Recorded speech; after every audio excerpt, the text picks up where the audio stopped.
Bharatiya Janata party ने लोकसभा चुनाव की तैयारी कर ली है। भारतीय जनता पार्टी ने 3 सीटों से अपने उम्मीदवारों के नाम की घोषणा कर दी है और तो वहीं हरिद्वार और गढ़वाल की सीट को इस समय खाली रखा गया है। अभी भी सस्पेंस बना हुआ है गढ़वाल की सीट और हरिद्वार की सीट से कि वहां पर टिकट किसको दिया जाएगा, उम्मीदवार किसको बनाया जाएगा। क्या पूर्व सांसद जो कि करंटली सांसद चल रहे हैं गढ़वाल की सीट से तीरथ सिंह रावत या हरिद्वार की सीट से रमेश पोखरियाल निशंक, उन्हीं पे दोबारा से भरोसा जताया जाएगा या फिर नए नामों की घोषणा की जाएगी। जैसे कि कुछ बड़े नाम हमने सुने हैं, अनिल बलूनी या फिर त्रिवेंद्र सिंह रावत, शौर्य डोभाल, ऐसे ही बहुत से नाम आगे आ रहे हैं। इसी बात पर हमारे साथ चर्चा के लिए आज भारतीय जनता पार्टी के एक नेता जुड़े हुए हैं। सर, सबसे पहले तो आपका नाम क्या है? पुरुषोत्तम शास्त्री। अच्छा, जिस तरह से भारतीय जनता पार्टी ने पहले बात करेंगे जो 3 सीटों पर नाम की घोषणा की है, जैसे टिहरी से माला राज्य लक्ष्मी शाह को आगे बढ़ाया है, तो क्या कहेंगे आप इस बारे में?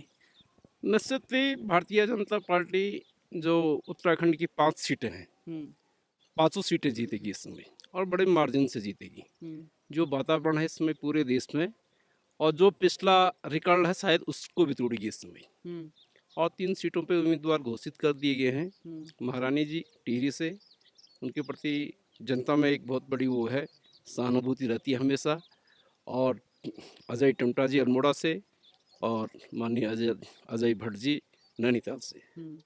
और निश्चित ही 2 सीटों पे 1-2 दिन में शायद डिसीजन हो जाएगा और जो भी होगा उपयुक्त उम्मीदवार होगा। तो क्या कारण है कि जो हरिद्वार और गढ़वाल की सीट है, उनमें अभी जो पहली लिस्ट आई है 195 की, उस लिस्ट में उनका नाम नहीं आया गया? क्या अभी भरोसा नहीं है या थोड़ा और समय लेना चाहती है? नहीं, पार्टी थोड़ा और समय लेना चाहती है और लोग भी उस पर दावेदारी कर रहे हैं और सारा विचार विमर्श करके। वैसे विचार तीरथ सिंह जी भी बहुत अच्छे आदमी थे, बहुत सरल आदमी, बहुत सीधे आदमी थे हम्म, और उनको भी टिकट मिल सकता है। यदि जिसको भी टिकट मिलेगा वो भी योग्य होगा, ये मुझे विश्वास है। हम्म। और निश्चित ही एक नई नई दिशा देगा गढ़वाल लोकसभा से और हरिद्वार से भी। गढ़वाल की सीट से नाम बहुत ज़्यादा आ रहे हैं। एक तो खुद जो मौजूदा सांसद है तीरथ सिंह रावत, उसके बाद राज्यसभा सांसद जो पूर्व राज्यसभा सांसद हैं अनिल बलूनी, पूर्व मुख्यमंत्री त्रिवेंद्र सिंह रावत, अजीत डोभाल के पुत्र शौर्य डोभाल और भी बहुत से 10 दावेदार माने जा रहे हैं इस समय गढ़वाल की सीट से। क्या लगता है, क्या उम्मीद है? अब ये तो पार्टी हाईकमान ही बता सकता है कि किसको टिकट देना है, लेकिन जो भी होगा उपयुक्त उम्मीदवार होगा। बहुत और हरिद्वार की सीट का क्या? हरिद्वार की सीट में भी डॉक्टर निशंक जी भी वहाँ पे दावेदारी कर रहे हैं या जो भी, और त्रिवेंद्र जी भी वहाँ पे आजकल पर लेकिन जो भी पार्टी निर्णय लेगी वो सभी को मंजूर होगा। अच्छा, कांग्रेस ने अभी तक किसी भी उम्मीदवार का नाम की घोषणा नहीं की है। सुनने में ये भी आ रहा है। कांग्रेस बड़ी कंफ्यूजन में है। कांग्रेस को पता है कि 5 सीटें यहाँ बहुत मार्जिन से हार रहे हैं। हम्म, अब हारने के लिए कोई उम्मीदवार ही नहीं मिल पा रहा है, हम्म, इसलिए कांग्रेस अभी कंफ्यूजन में। और मुझे ये लग रहा है कि कांग्रेस जो सारा रिकॉर्ड है हारने का, इस समय फिर उसको जो मार्जिन हो बहुत बढ़ेगा हारने का। अच्छा, कुछ नेता हैं जो पीछे हट रहे हैं, कह रहे हैं कि हम लोकसभा चुनाव लड़ना नहीं चाह रहे हैं। हरीश रावत खुद मना कर रहे हैं। कांग्रेस के प्रति माहौल ही नहीं है तो कौन कौन लड़ेगा। हम्म, कांग्रेस के लोग, सारे लोग तो यहाँ आगे हैं। अभी हम्म, हम अपने उत्तराखंड में भी देखते हैं, कई कार्यकर्ता हजारों की संख्या में यहाँ आगे हैं। हम्म, कौन लड़ेगा चुनाव, किसके भरोसे लड़ेगी चुनाव? हम्म, कार्यकर्ता तो सारे यहाँ हैं। अब नेता क्या करेगा वहाँ? वातावरण ही नहीं है कांग्रेस के पक्ष में ऐसा पूरे देश में। हम्म, तो मुझे नहीं लगता है कि कोई भी आदमी, कोई भी वो लड़ने के लिए तो पार्टी लड़ती है, पर लेकिन हारने के लिए अपना बलि कौन चढ़ाएगा हारने के लिए? हम्म, तो मुझे नहीं लगता है कि कांग्रेस में इस समय कोई ऐसा वातावरण है कि कोई इस प्रकार का वो कहे कि मैं जीत सकता हूँ। हम्म। और मैं अब विश्वास के साथ कह रहा हूँ कि इस समय 5 सीटें बहुत ही ज़्यादा मार्जिन से भारतीय जनता पार्टी उत्तराखंड की जीत रही है। बहुत से मुद्दे कांग्रेस उठा रही है इस समय। बेरोजगारी का मुद्दा है, राहुल गांधी अपनी न्याय यात्रा चला रहे हैं और उत्तराखंड में खासकर अंकिता भंडारी का जो केस हुआ था उसको लेकर कांग्रेस बहुत ही ज़्यादा आक्रामक दिख रही है बीजेपी के ऊपर। इतना आक्रामक कांग्रेस ऐसे तो टीवी चैनलों में या इस प्रकार का वातावरण बनाती है, लेकिन कोई बेरोजगारी के इतना बड़ा मुद्दा नहीं। इतने लोग नौकरी लग रहे हैं आजकल समूह में, देखो हर और महीने कुछ न कुछ नियुक्तियां हो रही है। मैं तो सोच रहा हूँ 2017 के बाद सबसे ज्यादा नियुक्तियां अभी हो रही है। हम्म, इतने लड़के निकले पारदर्शिता के हम्म, साथ। अभी मैं अपने ही क्षेत्र में बता रहा हूँ कि हमारे क्षेत्र से कई लड़के निकल गए हैं हम्म, और आज तक तो मैंने देखा ही नहीं था कि इतने लोग नौकरी लग रहे हैं। हम्म। चाहे समूह का है या ग्राम विकास अधिकारी के पद पे, पंचायत के पद पे, चाहे शिक्षा विभाग पे हैं, इतने लोग, हजारों लोग नौकरी लग गई है इसमें। अच्छा, आशुतोष नेगी जो एक पत्रकार भी हैं और अंकिता भंडारी के केस को आगे बढ़ाया था, उनको एक S C S T case के अंदर पुलिस ने गिरफ्तार किया श्रीनगर में। इसके बारे में क्या कहेंगे? कांग्रेस इस मुद्दे को भी बढ़ा रही है आगे। अब ये तो उसकी न्यायिक प्रक्रिया के अधीन है, वो चल रहा है, उस पर जांच चल रही है। जो भी होगा दूध का दूध पानी का पानी हो जाएगा। जो भी कोई ऐसा नहीं बच सकता है, जिसने गलत किया है वो कभी बच नहीं सकता इस मामले में, चाहे कोई भी हो, उसकी कितनी भी हैसियत क्यों ना हो। और सरकार बारीकी से नज़र रख रही है। माननीय मुख्यमंत्री जी बिल्कुल बहुत नज़दीकी से उसको देख रहे हैं। कोई भी गुनाह हो, चाहे गुनाहगार हो, उसकी कितनी भी ऊंची पहुंच क्यों ना हो, वो बच नहीं पाएगा इस समय। सबसे पहले तो आप ये बताइए कि जो ये भारतीय जनता पार्टी ने 3 नामों की घोषणा की है और 2 नाम अभी छोड़ दिए हैं, तो उनके अंदर क्या शंका इस समय है? उसमें सबसे बड़ी शंका ये है कि गढ़वाल लोकसभा सीट से ये जो वर्तमान सांसद हैं तीरथ राव जी, वो एक सहृदय आदमी है, जनता के आदमी हैं, और उनकी छवि इस ढंग है कि दो टूक बात बोल देते हैं। जिन्होंने कहा फटी जींस में बोल दिया, उन्होंने कहा भ्रष्टाचार की बात बोली। ये सच्चाई जग जाहिर है कि पूरे तंत्र से, केवल उत्तराखंड में नहीं, देश के पूरे तंत्र से भ्रष्टाचार दूर नहीं हुआ। अब उन्होंने सच्चाई जाहिर कर दी तो अधिकांश लोग इसे स्वीकार नहीं कर पाते हैं। तो वैसे जहाँ तक नेता की बात है, दुर्भाग्य ये रहा कि उत्तराखंड में अभी कोई इस प्रकार का नेता नहीं हुआ कि जो उत्तराखंड की जन आकांक्षाओं को राज्य गठन के अनुरूप यहाँ पे दे सके। भारतीय जनता पार्टी के नेता हो या कांग्रेस के नेता हो, आला कमान के सामने केवल अपने स्वार्थों के अलावा कुछ बोलने के लिए तैयार नहीं होता है। वो ये नहीं बोलते। पूरे प्रदेश में जिस प्रकार से भू आंदोलन का चल रहा है, मूल निवास का चल रहा है, या यहाँ पे हल्द्वानी प्रकरण इतना हुआ, जोशीमठ का प्रकरण हुआ, इधर उत्तरकाशी का प्रकरण हुआ, यह राजधानी गैरसैंण का मामला है। इस मामले पे कोई भी सांसद मुखर होके प्रधानमंत्री से या अपनी पार्टी के आला नेताओं से नहीं बोलता है। उनके न बोलने से पार्टी आला नेतृत्व को ऐसा आभास होता है वास्तव में जनता की कोई मांग नहीं है, यह प्रदेश के हित में ऐसे नहीं है। तो इसीलिए अभी ये सबसे बड़ा शर्मनाक बात ये हुई कि यहाँ के जनप्रतिनिधियों ने, विधायकों ने ऐसा अभियान चलाया कि ठंड होती गैरसैंण में, तो इसलिए ये सत्र देहरादून में हो जाए। जबकि देहरादून के लिए उत्तराखंड राज्य आंदोलन में मोहन उत्तराखंडी से लेकर कई लोगों ने शहादत दी। जनता ने बड़ा आंदोलन किया। उत्तराखंड के इस राज्य की जन आकांक्षाओं को साकार करने के लिए गैरसैंण एक प्रयुक्त हुआ, और करोड़ों रुपये, कई सौ करोड़ रुपये इस पर खर्च हो गए हैं। वो सारे सत्र हो चुके हैं।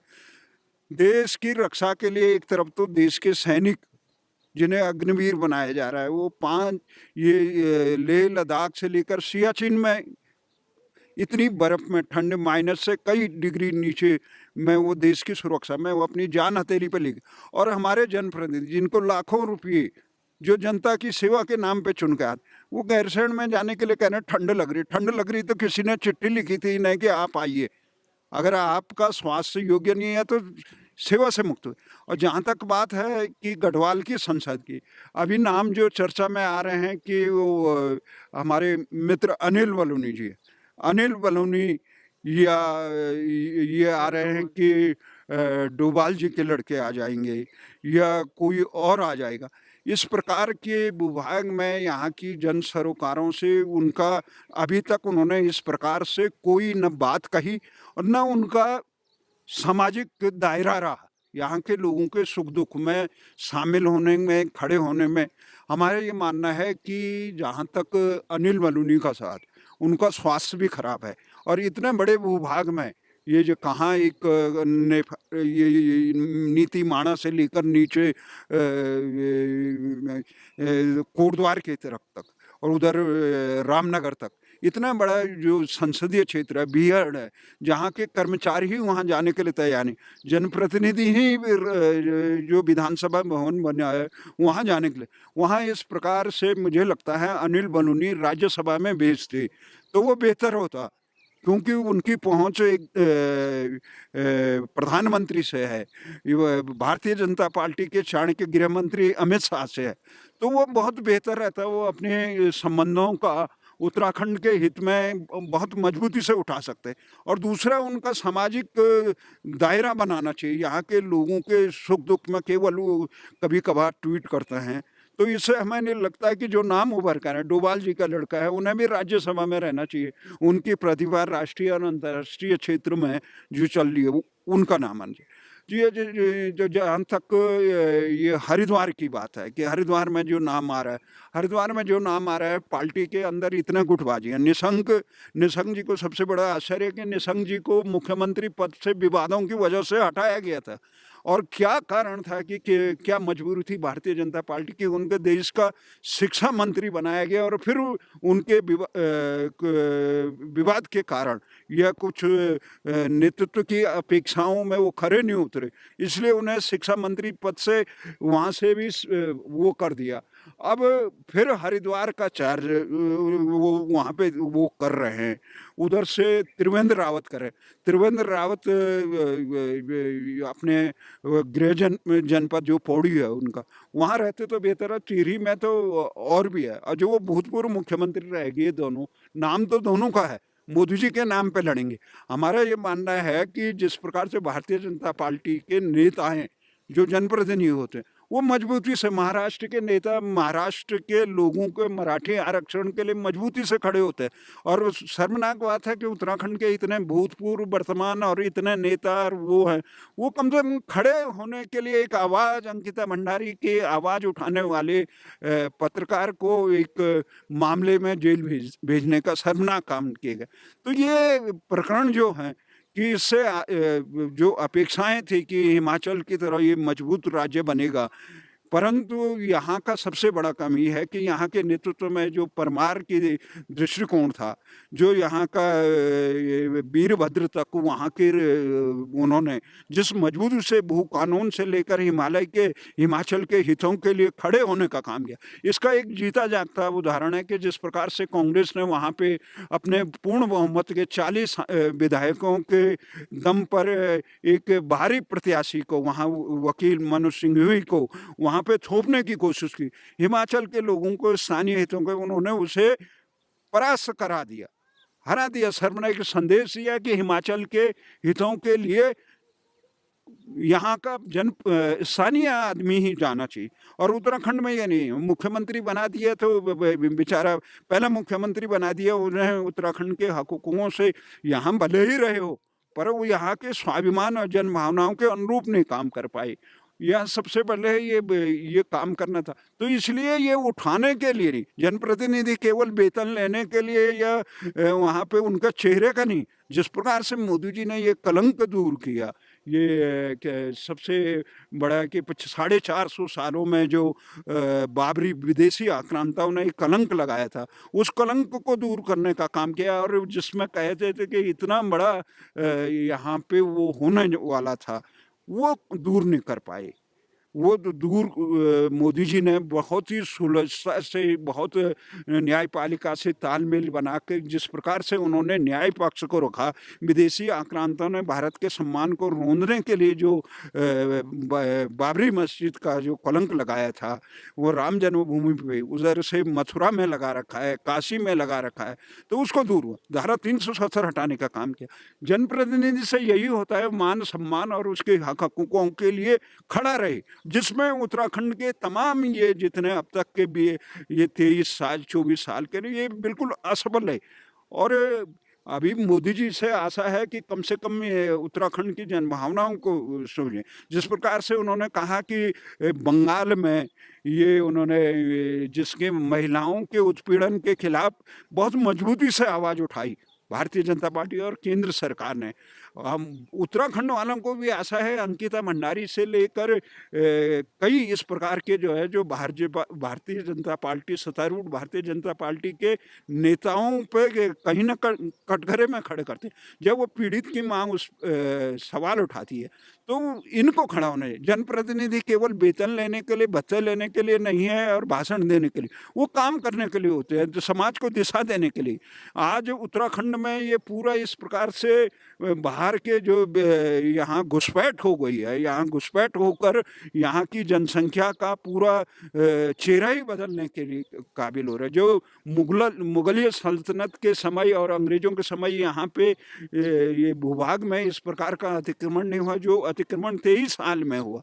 आखिर क्या कारण है? उसका मूल कारण ये है, यहाँ पे जनसंख्या ये जिस ढंग से बढ़ रही है उसके पीछे मूल कारण है मूल निवास का, जो 1950 में पूरे देश में लागू है, और जो हिमाचली क्षेत्र के राज्यों की तरह जो कानून बना है वो कानून यहाँ लागू नहीं है। हमें आशा है कि ऐसे जनप्रतिनिधि चुने जो जन भावनाओं को केंद्र सरकार तक, राज्य सरकार तक मजबूती से रखे और उनका निराकरण करे।